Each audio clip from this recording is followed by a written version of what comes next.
There is a new logical problem of evil in town. Now wait, you might say, wait a minute. Mackey's version of the logical problem of evil has been laid to rest. Didn't Al Plantinga in his free will defense show that it's logically possible for God to exist and for there to be some evil in the world? Well, yes, most people think so, but now James Sterba has offered a new logical problem of evil, and in fact, he has a debate book with philosopher Richard Swinburne coming out very soon, where they go back and forth on Sterba's logical problem of evil. Given that that is forthcoming, and it's actually available in ebook now at Vital Source, I'll provide a link to that so you can get it just on ebook early access.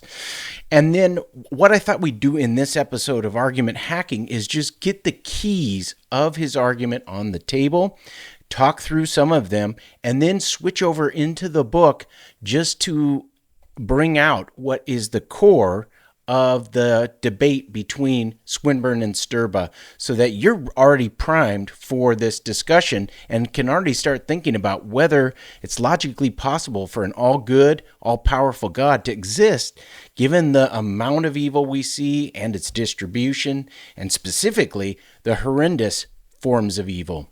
Welcome to Christian Philosophy Academy. I'm Dr. Christopher Kloos, and if you want a guide, a free guide that just breaks down 5 powerful arguments for God, go check out that guide at christianphilosophyacademy.com/5 arguments. It'll really help you to just easily get those arguments on the table and to really wrestle through the key objections and premises in the argument. Now, Dr. Jonathan Rutledge, who we did have on the Coffee with Philosophers podcast, produced an article on Sterba's logical problem of evil in the journal Religions. His article is open access, so you could go download it and get the free PDF. I'll provide a link to his article as well. Dr. Rutledge does an excellent job just laying out the bare bones, the key elements of Sterba's logical argument from evil. So let's go ahead and look at his article, just the first part of it, in order to see how Sterba produces his argument. So as Jonathan starts out, he notes that in the book, Is a Good God Logically Possible, which James Sterba wrote, that came out in 2019, he starts from this commitment to basic moral principles. And the first principle is a Pauline principle, a principle from the Apostle Paul from Romans 3:28, namely that Paul urges us to never do evil that good may come. Now, he notes specifically, he says that, quote, Sterba claims that once we account not only for the mere existence of evil, but for the particular all kinds and distribution of horrendous evils that actually characterize our world, a sound logical argument against God's existence can be constructed out of those moral principles Sterba identifies. Also, Rutledge notices how Sterba's logical problem of evil is different than Mackey's. As I said in the intro, there's this classic logical problem of evil from Mackey, and Plantinga responded to it, and often people think conclusively. But now there's this different twist on the logical problem of evil. And as it says in the intro, it's specifically looking at horrendous evils. Now, what are horrendous evils? Well, if you are familiar with the work of Marilyn McCord Adams, specifically her book on horrendous evils, then you'll know that horrendous evil is the sort of evil that can lead you to wonder whether a person's participation in such evils, whether they were the person who instigated it or perpetuated it, or whether they were the person who was the victim of such evil, makes the person's life on a whole worth living. So they are so bad that they call into question whether the person existing was good on the whole, given that they either perpetrated this horrible evil or that they were the victim of it. That's going to become important in a little bit. So, as he says, we'll jump down here to Sterba's logical problem of evil. Again, he sort of discusses the Pauline principle or sort of refines it to this: never intentionally do moral evil that greater good may come from it.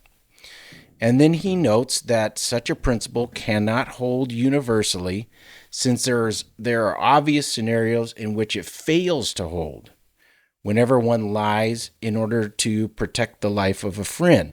So the classic example of this is in World War II. The Nazis come knocking on the door. You've hidden a Jewish person in your basement, and they ask, hey, are there any Jewish people here? And you lie and you say, no, there are none.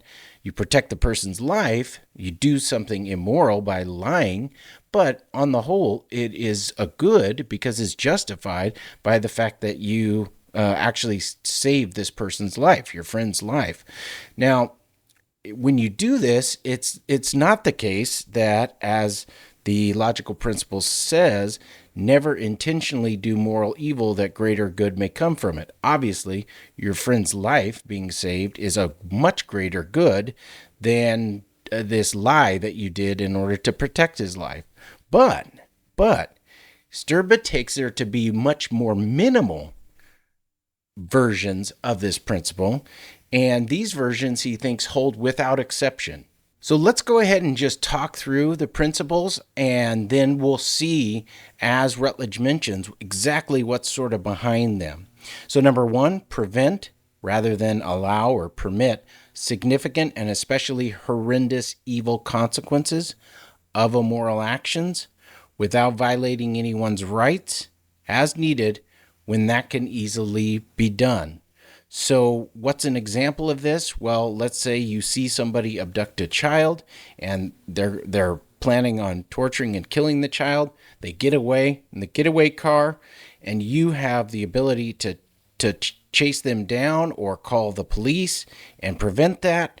And so you could easily do that, make the phone call to the police, or you could chase them down if that's also easily done. And you should do that, like you should prevent the child from being tortured and killed if you could easily do it without violating anyone's rights. So you can call the police, have the police come and get them, you're tracking them down, and they prevent that. Like, that seems kind of intuitive, right? Pretty obvious that you should do that sort of thing.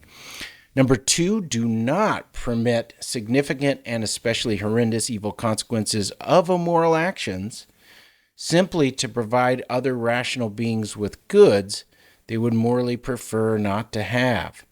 So don't allow really bad stuff to happen just to provide beings with goods they morally would prefer not to have, right?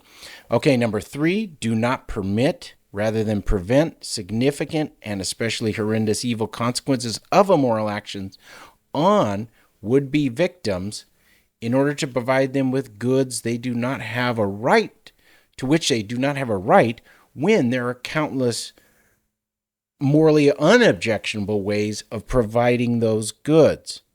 It's kind of a mouthful, but let's get the rationale on the table for them. As he says here, the rationale behind each of these principles is fairly straightforward. So they concern an agent who's considering whether or not to intervene to prevent the consequences of some evil. So again, you come upon an abduction in progress and you're considering, should I intervene to prevent this child from, you see the abduction, from suffering the consequences of the torture and being, all the bad stuff, the terrorizing that comes from that. Should I intervene to prevent that? Now, you reasonably sort of expect this to follow. Like, if I don't do something, imagine you're the only person who saw the abduction, then you reasonably could expect bad consequences, whatever those are, to follow from these people that are abducting this child, kicking and screaming. Whenever intervention or lack thereof would fail to satisfy one of three, so by me not doing anything would fail to satisfy, for instance, principle 1, let's say. So I'm not intervening, right? And then that fails to prevent significant, horrendous evil consequences of immoral actions, when it could have been easily done without violating anyone's rights. Could have called the police, got them to intervene, and prevent the child from suffering further worse horrible consequences of being terrorized and killed, right? So I would have violated, by not intervening, I would have violated principle 1.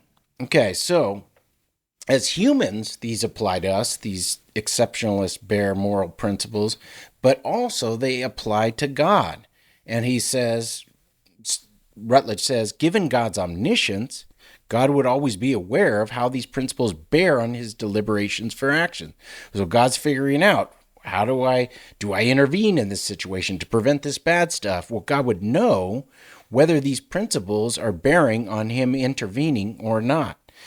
And then from this we get, and this is Rutledge's restatement of Sterba's new form of the logical argument from evil. It's kind of a mouthful, and I found this really helpful, his breaking down of it, which he states in the form of an inconsistent set of propositions, which is how Mackey's logical problem of evil is also stated in terms of an inconsistent set of propositions, with the idea that you've got to get rid of one of them, and the most obvious choice is getting rid of the proposition that states that an all-loving, all-good God exists, right? So here's number 1, an omnipotent and morally perfect being exists. That's just a commitment of bare theism, or the omni-God properties. So God is morally perfect and omnipotent. Number 2, well, actually, I should say number 1's going to become a little controversial. That is does a morally perfect being exist? Now, just as a cat out of the bag, Rutledge actually denies that from God's moral goodness, perfect goodness, moral perfection follows. That is, God can be perfectly morally good without being morally perfect. Okay, so that's one way of resolving this. But number 2, we have an omnipotent being could always act in accordance with the moral evil prevention requirements 1, 2, and 3, right? So God would always have the power to act in accordance with those. A morally perfect being always acts in accordance with those if it's possible to do so, and that being is omnipotent. So 3 is like a possibility clause, that it's possible for God to do so, and that he is all-powerful. And then we have 4, if a being always acts in accordance with principles 1, 2, and 3 and is omnipotent, then it's not the case that there exist significant and especially horrendous evil consequences of immoral actions that easily could have been prevented by an omnipotent being without violating those requirements. So for instance, going back to our example, God could have intervened to prevent the really horrible consequences that are occurring to the boy. For instance, when he was in the process of being abducted, God could have caused like a huge hailstorm to come that sort of rattled the would-be abductors and kind of got them thrown off base, and the boy got away, for instance. So God would do this if God is omnipotent, had the power to prevent it, and there wouldn't be these horrible consequences like kids being abducted and murdered that could have easily been prevented without violating any of these principles. Number 5, here's the big clause, there exists significant and especially horrendous evil consequences of immoral actions that easily could have been prevented by an omnipotent being without violating moral evil prevention requirements 1, 2, or 3. So here we get the case that if a being acts in accordance with these principles, then there wouldn't be these significant horrendous evils or consequences of immoral actions. But yet it is the case that we find there are significant horrendous evil consequences of immoral actions that easily could have prevented by an omnipotent being without violating any of the moral rules. So what this means is that there's an inconsistency in 1 to 5. So like something has to go, right? And he says Rutledge says it's very similar to Mackey's. And here's the key difference. Clause 5 is actually the key difference between Mackey's version and Sterba's version. So 5 says that there exist not only evils, that was Mackey's sort of like minimal suggestion, but also evils that can conflict with his moral requirements. So Sterba provides a more demanding existential premise. It's more demanding in the sense that its truth requires us to affirm more about the world. That allows for the possibility that God's existence is compatible with some evil. It is just the case that God's existence is not compatible with particular evils with which Sterba is concerned, right? So remember, Mackey's version is just like trying to figure out like whether God's existence is compatible with the existence of some evil. So Sterba allows for the possibility that God's existence is compatible with some evil, but just not this sort. Just not the kind that would violate the moral evil prevention requirements 1 to 3. So given that 1 to 5 constitute an inconsistent set, they can't all logically be true at the same time. They can't all be true at the same time, logically speaking. You can't consistently affirm all 5. Now, Sterba actually argues we should deny premise 1, which amounts to a denial of God's existence on the assumption that God is a morally perfect and omnipotent being, right? So now we'll just mention really quickly here what he's going to do, what Rutledge is going to do, which I mentioned earlier. And what he says is he's going to borrow a page out of Mark Murphy's book, and he's going to argue that we have strong reasons to deny God is morally perfect. And then he argues, this is interesting, that Sterba's argument can be repaired by appealing to a God of love, and then he suggests how that might proceed, and then he does further refinement or revision to the argument. So that's really interesting. Again, I'll provide a link to Rutledge's paper. But now I want to shift gears to the actual book that we're looking at here between Swinburne and Sterba. So Swinburne and Sterba in the debate book, really fascinating what I've read so far from it. It's really kind of technical.